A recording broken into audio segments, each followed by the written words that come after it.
starting.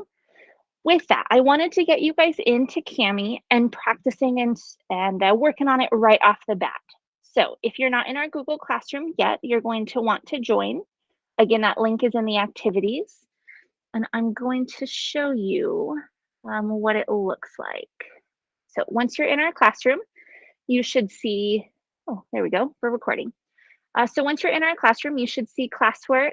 Hey, Crystal, welcome. And we're in the Kami 201 topic. You'll see there's a note-taking sheet if you're interested. It should let you open it in Kami. You'll have your own copy. You can jot notes with the text tool, whatever you'd like. And then the icebreaker is actually this one here. So if you've not done Kami from a student perspective, this is kind of your chance to try it out. What you're going to want to do is click on Kami 201 icebreaker and then open with annotate with Kami. And I'm going to give you guys 3 minutes just to go in, play, kind of experience it like your students would. So I'm going to set my timer. What was the class code? Together. I missed what was the class code. The class code is, oops, GRCHTTB. Okay. Thank you, Crystal. Okay, so I'm going to mute for about 3 minutes. If you guys have any questions, feel free to unmute, let me know. Otherwise, this is your chance to play.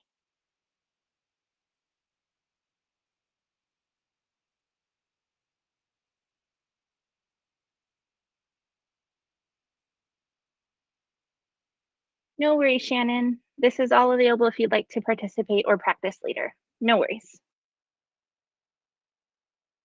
Okay, my timer is going off. So thank you so much. This is what it ended up looking like on my end. It should be pretty much the same for you as you all have editing access. Oh, yes. So I just wanted you guys to see that you can have students kind of all work on the same document. You should be able to see everyone else's work, but you should not be able to edit anybody else's work. So like if I try to move anything, delete, it doesn't let me.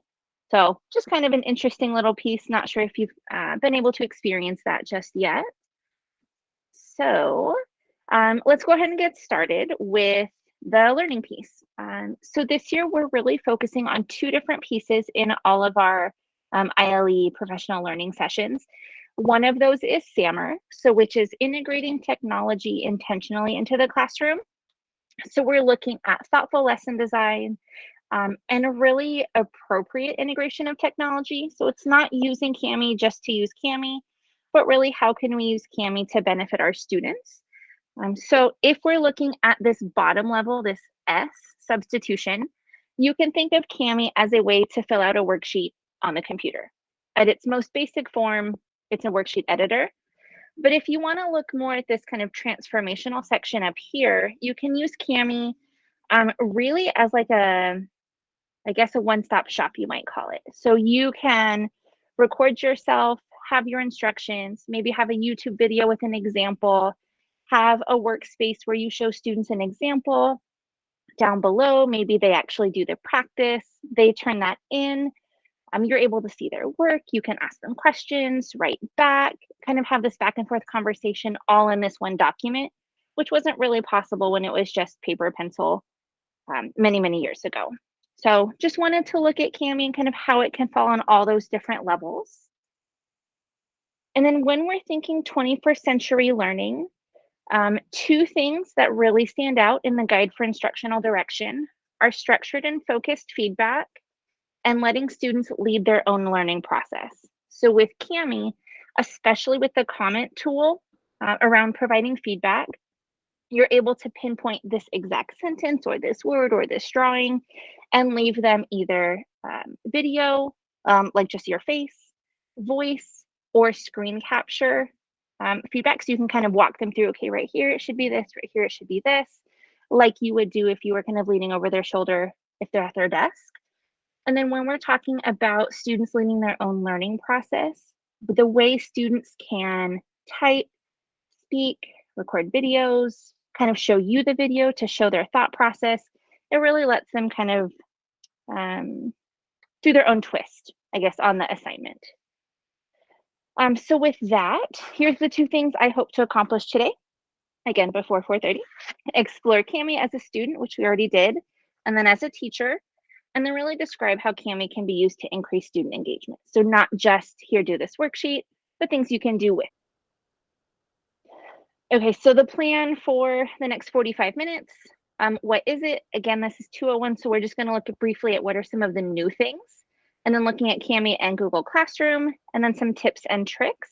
And when you come back to look at the slides later, these are linked, so you don't have to scroll through all the slides. You can just jump to the section you're most interested in.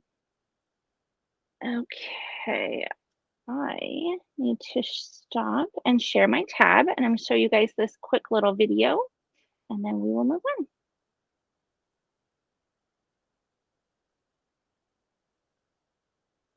Every day, teachers do incredible things, but juggling excellent teaching with managing assignments, tech troubles, and catering to every student's individual needs can become overwhelming.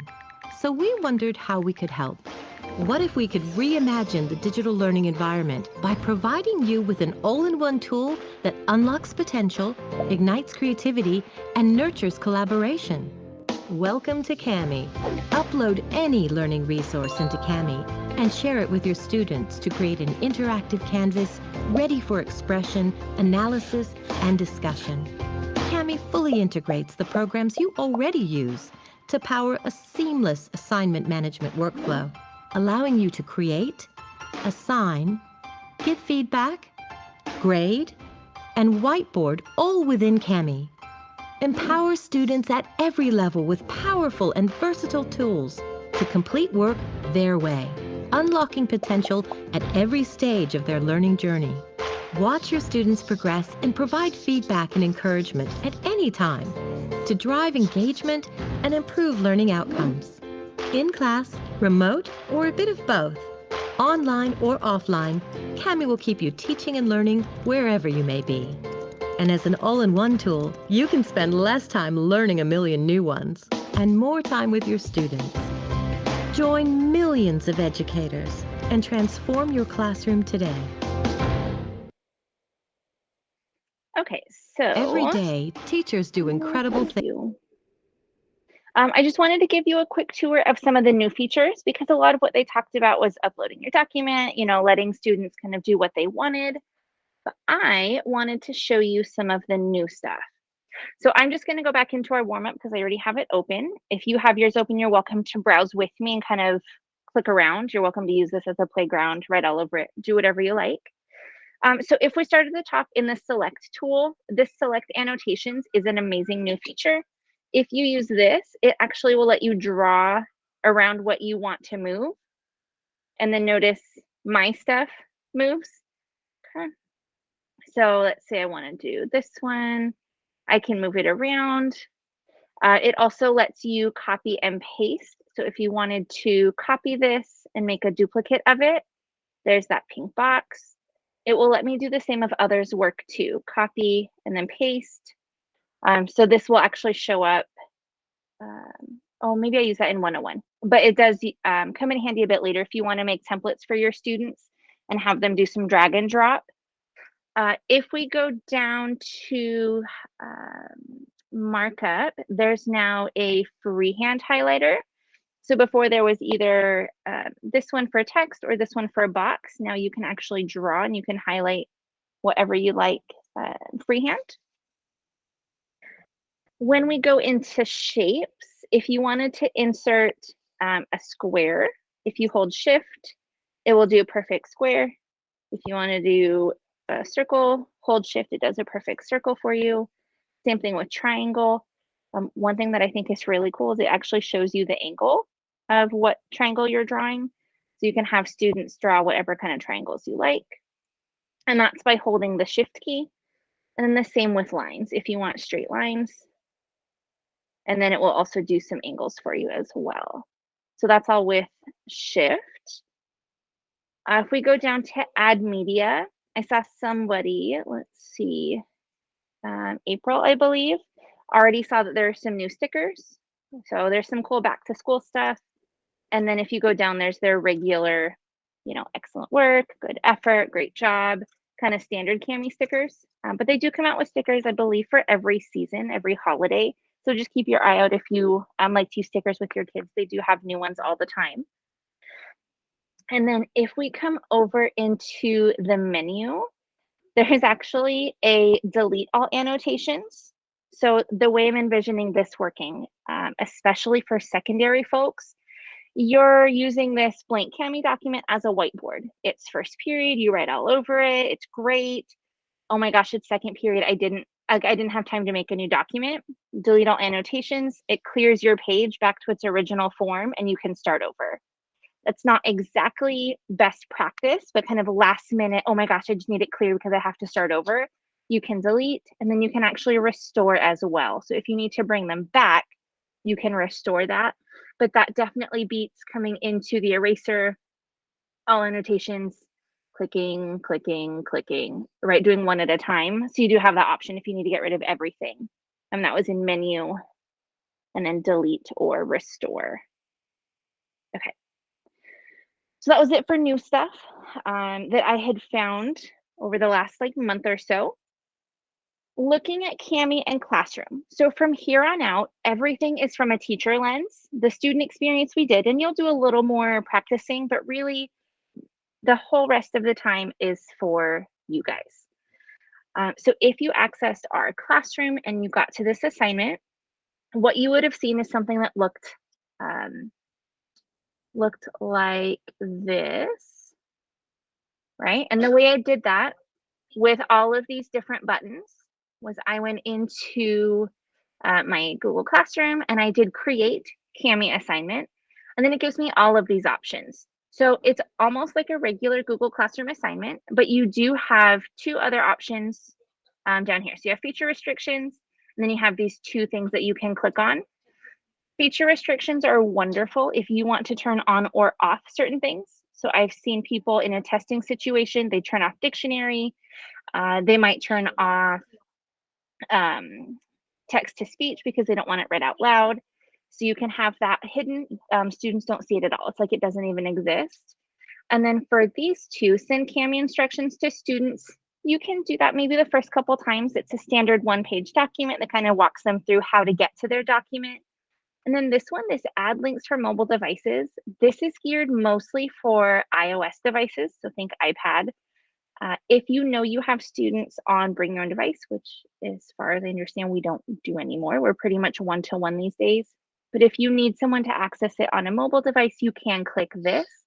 And what it gives students is this open with Kami button right here. It doesn't always work on a Chromebook, but if you need students to access it on something else, you can include that for them as well. For grading, Norma, yes. So you mentioned for the feature restrictions, you mentioned that if you didn't want it to read to the student. So what do you mean by that? So when you go into creating a Kami assignment and you go into feature restrictions, you can select what you want on or off. So essentially, if you take text to speech off, when your students go into their assignment, this section right here would not exist. They just wouldn't even see that as an option. So they can't highlight it. They can't have it read out loud. The button's not even there for them to see. So that is, because I didn't know of that feature. And So, I'll show you that a little bit later. I'll actually show you in action kind of how it works. okay. But just an idea. That's what I've heard some people do for tests. They don't want it read out loud, so they take that one away. Well, because I'm interested more in it reading to them because yeah, I have and lower grade. Right, and I will show you that a little bit later. Okay. Okay, for grading in Classroom, one thing that's super nice if you use that Kami assignment feature is you check grade with Kami, and now you can use all the Kami features right inside of Classroom to grade. So you don't have to go out to Kami, grade it, come back to Classroom and put the grade in. You can just kind of do all of their feedback, their comments, the stickers, and then plop that grade right into Classroom without ever leaving. Like Classroom, with Kami, once a student has turned it in, they are no longer able to edit that until they unsubmit. And what's really nice with Kami too is you can actually tell when a student submitted, when they unsubmitted, and then when they resubmit. So you can tell they turned it in, uh-oh, something happened. They took it back, worked on it, and then turned it back in. So it will give them this little error message. If in order to edit, you need to unsubmit. And what I meant with that, when you could kind of see when they turned it in, unsubmitted and resubmitted, there is in Classroom, when you're looking at a student's work, there's this See History button. What that brings up is this kind of overview history. So you can see that it was assigned at 12:20. It was turned in at 12:26. The teacher graded it at 12:29. And then the student unsubmitted it at 12:31. So it doesn't really show you what happened, but at least now you're able to see, okay, they turned it in and they took it back. And that's a good conversation starter. Hey, what happened? How come you took it back? What did you work on? Etc. And then if you wanted to see detailed history, so this doesn't show you very much, but if you want to see, okay, when did you do this annotation? You can actually go in, and I'll show you this one live too. If you click on this toggle sidebar button, it will bring up this menu right here. And this one is the kind of overview. There's one page in my file. There have been 15 edits. If I click on the speech bubble, it brings up this super detailed list of what edits were done when. So 6 days ago, JG did a text box on page 1. 6 days ago, there was a shape on page 1. There was an image on page 1. So let me see if I can show you that live on this document right here. So I'm going to click toggle sidebar. Notice on page 1, there have been 35 edits. If I do the speech bubble, so it shows me 8 days ago, JG, who's me, did all of these things. IS, 8 days ago, said crazy. RH did a drawing. CP did a shape. CP did a shape, a drawing. So you can kind of see who's doing what. And then let me see if I can get one of them to highlight, because what's really cool too is when you click on it, if I can find where it is. Oh, okay. So watch the word fun right here with the exclamation mark. See how it turns green when you click on it? Let me do it one more time. Notice how it turns green. You can actually see exactly what annotation was done. So it's not just there was some random drawing. Nope, it was that one that turns green. Let me see. Okay, so there was a circle right there, and it looks like it actually got deleted. What's this one? Yep, an oval that got deleted. So if you click on these over here, it will show you what was added. So if you need to see detailed, again, that was toggle sidebar, and then the speech bubble to see who did what annotations. That's like the version history essentially for Kami. Okay, questions so far? That was kind of how Classroom and Kami work together. Any questions?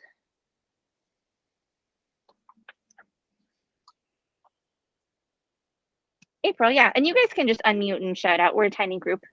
Go ahead. Just wondering how that speech bubble, why would that be important? Like, how would that help? And then also, you mentioned the grading in Kami really fast. And I was like, what does that look like? I don't know the difference. Anyway, I don't know if anybody else is interested in that, or if I have to go unless that was in 101 and I just have to watch 101. I don't know if you went over that. I show it in 101, but we actually had only 1 or 2 people enrolled, so we didn't do a 101. Okay, because I tried to go in and I couldn't find it, so I didn't know. Okay. I can point you to last year's, but I can also show you. Maybe if we have time at the end, I'll open up. Because unfortunately, it I believe it will only work with graded stuff, and I set all of our work to ungraded. So I'll have to pull up an old Classroom and show you a document. But yeah, at the end, I'll try to circle back and we'll look at grading in Classroom. Does that sound okay? Yes, thank you. Okay. Anything else before we move on to kind of tips and tricks and ways to use it for engagement.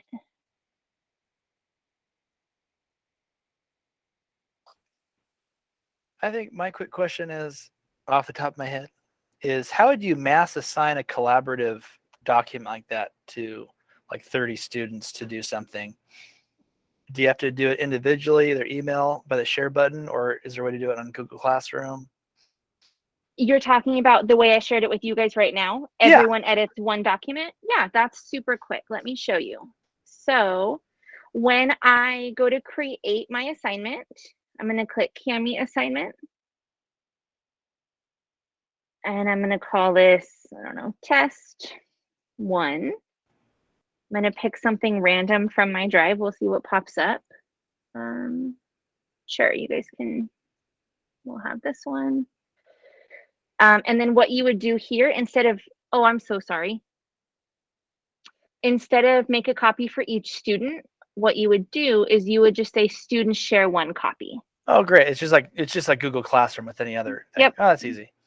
And then you just pick what classroom. And now if you wanted to do group work, like let's say, Robert, you had 4 kids working on this document, 4 kids working on that document, what you could do is you could go in and just select which students you want to work on this. Okay, So great. while they're sharing 1 copy, this is only going to go to April and Carolina. So they're going to do pair work on this 1 document. Does that make sense? Yes. Very helpful. Thank you. You're welcome.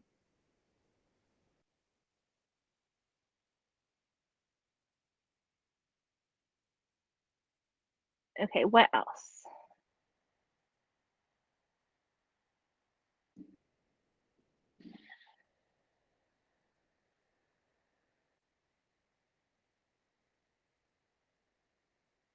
Okay, trying to practice my wait time. So with that, we'll move on to kind of some tips and tricks. So one thing that students can do in Kami, just like they can do in Google, is actually collaborate in real time. And it's essentially what you guys just did in the practice in the warm-up. So you're all working on 1 document. The nice thing with intentional like group work is you can add work. Students can then leave a comment, hey, that sounds great. So it does not have to be synchronous. It can be asynchronous. Just leave them feedback. Kind of like in Google, but what I really, really, really, really like about Kami is now you can have students leave voice comments. They can add screencasts. They can kind of share their thinking out loud instead of having to type it into a comment on a Google Doc or Google Slides or whatever. So if you guys would like, we can play around. I personally think because you guys did this and you got to see that everyone can kind of interact together, I think it's okay if we skip it. Would you guys mind just showing me, yeah, we can skip it, we're good to move on? No, we'd like to take the time and we'd like to actually practice collaborating. So thumbs up, yeah, let's go ahead and skip it. Thumbs down, no, let's please spend time. Okay, so you guys are okay skipping that. Perfect, I do appreciate that. But I just wanted to call it out that you can, and like I was showing with the group work, when you went to assign it in classroom, you could just pick what students you wanted to work on that 1 document together. Okay, some of the good meat and potatoes for Kami on the teacher end. This has nothing to do with kids really. There are 2 tools in Kami that I think are fabulous. One is called Split and Merge, and one is called OCR. So Split and Merge allows you to customize existing PDFs. What I mean by that is you can take a huge file, think scanned textbook. You can pull out the pages you want. You can now assign that smaller version to your kids. So I used to, at a copier or my desk, white out, scissors, tape, kind of paste together my own little version. Now you can do that here, or you can take smaller PDFs and smash them together and now make a multi-page document out of a whole bunch of single ones. So let's actually go in and see how this works. So I'm going to hit my Circle K. Oh, I don't like this.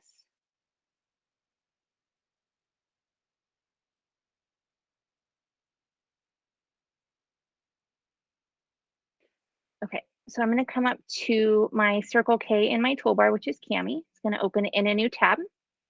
And then at the top, they're kind of small. So you see OCR and split and merge. I'm going to click split and merge. And then it's going to ask me, what do I want to upload? So I'm going to drag my file from my desktop.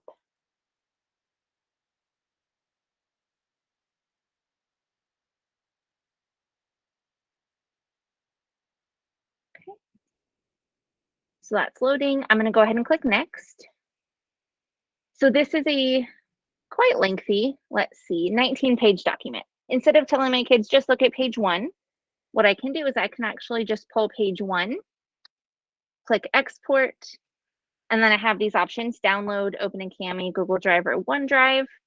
For now, let's just open it in Kami. Open in Kami. And now what I have is a single page document. I didn't have to, go to the copier. I didn't have to cut pages. I didn't have to do anything silly. Just simply drag the page I want, export. Now it's its own new file. And you can do it backwards. So if you started with 2 files like this, you can drag this one back up here. And now you can export that large file. So if you wanted to smush things together, that's what it would look like. They would start separate like this. And then you can just drag. And notice you can actually rearrange too. So if you need to move things, customize your PDFs, you have lots of freedom here. Merge mode, it doesn't have near as many capabilities. It just takes your 2 documents and pushes them together in the exact order they were before. So I like to use split mode for everything because I can rearrange if I need to. And then if you wanted to, let me see.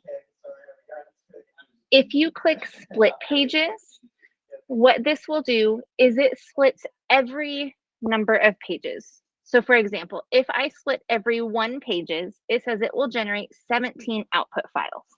What that does is it's going to take 1 page in 1 file, 1 page in 1 file, 1 page in 1 file, 1 page in 1 file.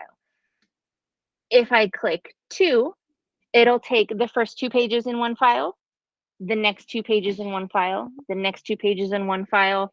So it'll tell me there's going to be 9 output files. I don't really ever use this, but if you needed to cut your document evenly, this is a quick way to do it. You don't have to drag and drop into all those different pieces.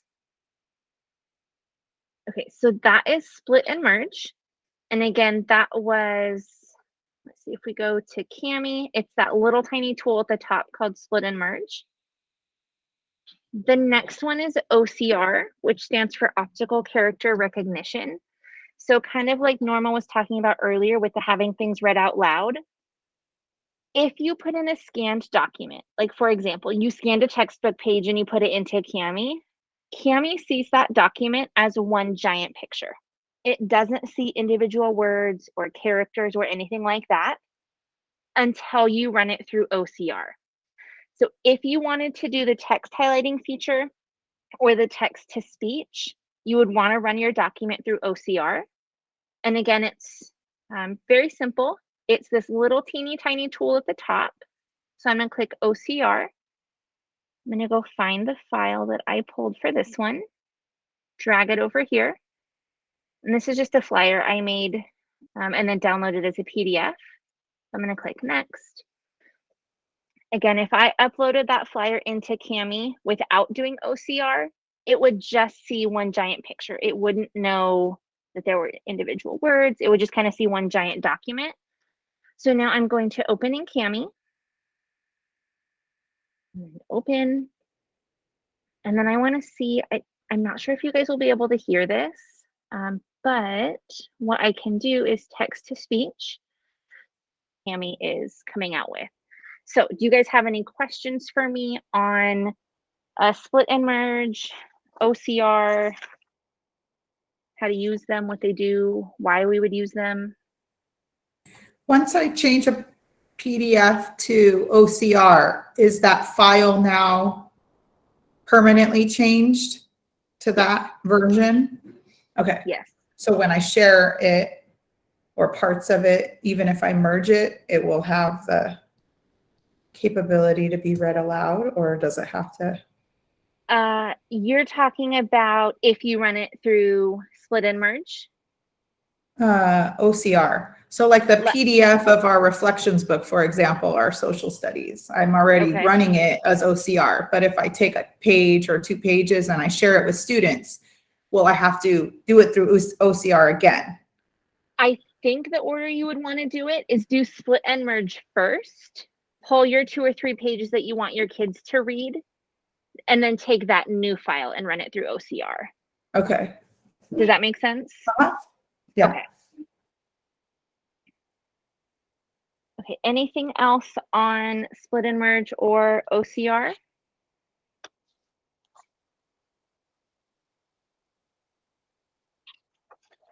Okay. So the next part is going to be kind of rapid fire ideas. Everything is linked in on the slides if you guys have any questions. What I wanted to share with you are some of the new changes that either have already come about or are going to come about. So in July, they had what they call CAMI Connect, and it's kind of their big conference where they share everything that's changing, how the year went, all the good stuff. So within the next 2 months, they expect to come out with something that they are calling push changes.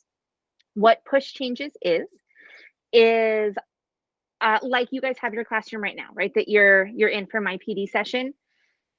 I said, oh my gosh, I totally forgot to add that one thing. I add it, I click the button, and it pushes that change to every student's document.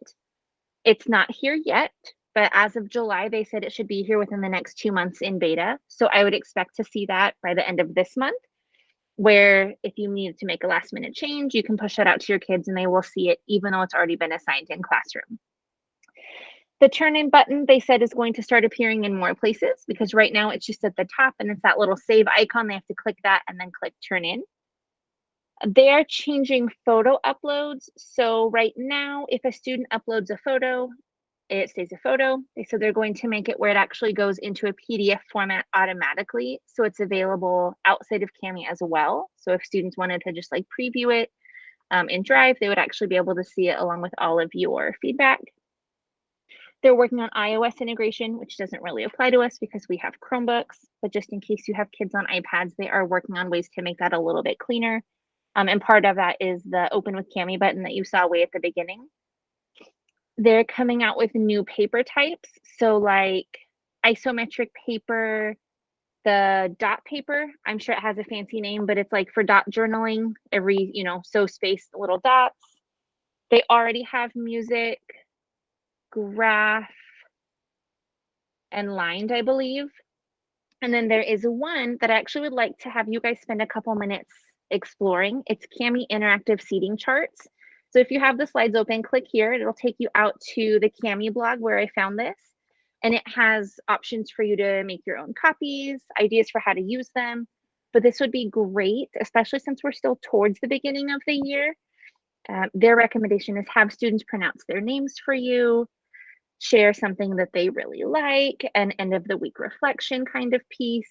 The only thing is, if you're giving the same copy to every student, know that all your students can see this. It is not private, just between you and the student. Okay, so I'm going to give you 2-ish minutes. I'll get my headphones out and we'll try to do the voice to text in just a minute.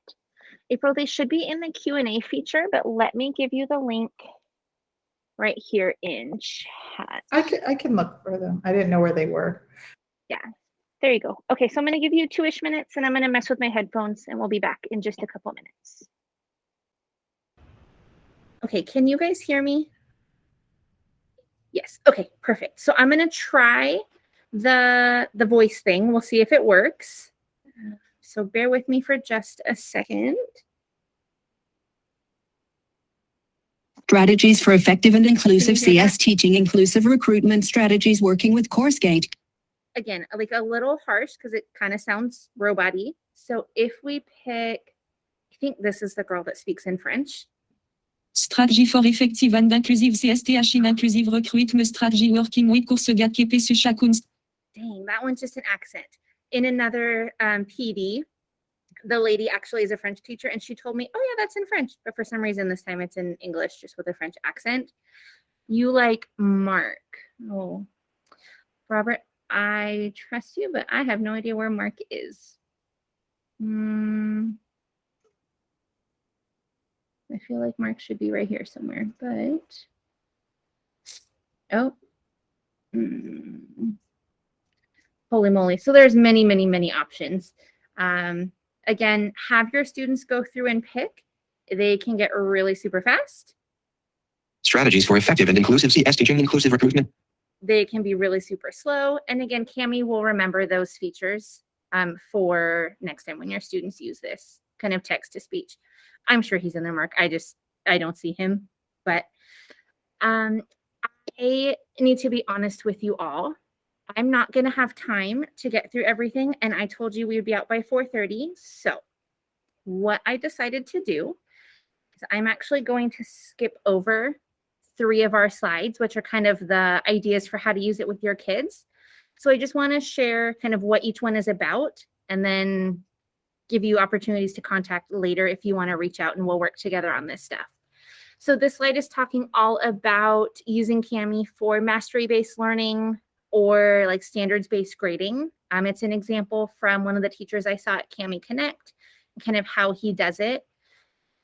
This one is on using Cami to make an interactive notebook with your students, so you can see all of their work for the unit, the week, the month, kind of all in one place. It has their grades, it has everything.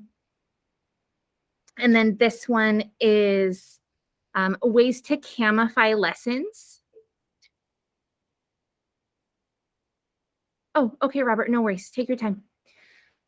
So this has ideas from one of the ladies that was saying, you know, incorporate movement or incorporate choice, have them draw. So just different ideas here.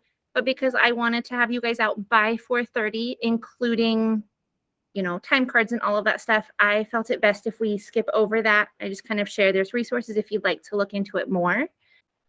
I wanted to make sure I let you guys know that I'm available like a lot. I love helping, talking to teachers, planning, whatever I can do. So you can always email me, Jay Gerbata. If you click this link here, it shows you availability in my calendar, and you can schedule office hours so we can meet one-on-one or one-on-team if you prefer. Or if you just have a quick question, you can always reach me through chat in Gmail. I have it open and I use it all the time. So email, office hours, or chat. If you want to call, I'm 80214. I don't really use the phone very often, but 80214 if you ever want to call. And with that, thank you so much for attending. I really appreciate you guys being here. I know Cami has a ton of information, and I'm so sorry we did not get to go back to grading in Cami. If you want to stick around for a few minutes, I'm happy to go over kind of what that looks like, but my hour went a lot faster than I realized it would. So if you're all good, thank you so much. Have a great evening. If you want to stick around, I'm happy to look at grading with Cami for a couple minutes. All right, so notice on this one, grade with Cami is not checked. Okay. So I can see the document and I can kind of see what was marked, but it doesn't let me use Cami in Classroom. If I click Even if you grade push with, open with Cami? well, the top? okay, so let me turn it back off. If Even I if you- open with Cami, all it does is it sends me to a new tab. So I still can't, like, I mean, I can add my comments and stuff here, but the beauty of grade with Cami Okay. So you is click that it. it brings Cami into my Google Classroom. So notice now I have all the tools. I can do all the commenting, all the everything, plot my kids' grade in right there. Oh, Without okay. ever leaving. Whereas if I don't have grade with Cami, I have to go out into Cami, leave all the comments, do whatever, come back, leave a grade. Oh, So it's just okay. one less click. It just makes it kind of in-house inside Oh, Classroom. okay. That's what I was just wondering, the difference. Okay. And I That help- believe once you click it, I can't remember if it's for the assignment or for the class, it remembers your preference. So the next time you open the assignment, even if it's for another kid, it should already be opened like this with all the Cami features right there. Does that make sense? Okay. Like it Yeah. saves your preference?